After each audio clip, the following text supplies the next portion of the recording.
दृश्य आपण या क्षणी पाहतोय। राज ठाकरे भांडूप मधल्या मनसे शाखेच्या उद्घाटनाकरता पोहोचलेले आहेत। जल्लोषात राज ठाकरे यांचं या ठिकाणी स्वागत करण्यात येत आहे। राज ठाकरे यांचा 2 दिवसीय पूर्व आणि पश्चिम उपनगरातल्या मुंबईतला हा दौरा आणि त्याच दौऱ्याच्या अनुषंगाने शाखेचं आता उद्घाटन होताना दिसतंय।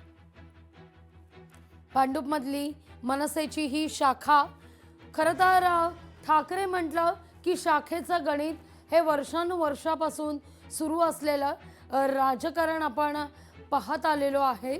अगदी बाळासाहेब ठाकरे यांनी देखील जेव्हा मायक्रो प्लॅनिंग मुंबईत करण्यास सुरुवात केलेली होती त्यावेळी मुंबईत महाराष्ट्रात शाखा स्थापन झालेल्या होत्या आणि याच शाखांच्या अनुषंगाने पक्षाचं हे काम विस्तारण्यास सुरुवात झालेली होती।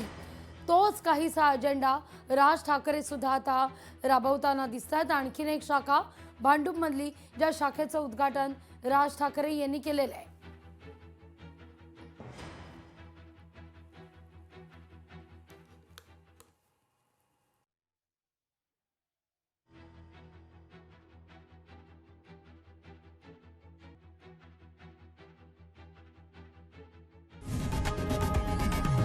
लोकशाही मराठी ऐका, पहा, जागरूक रहा।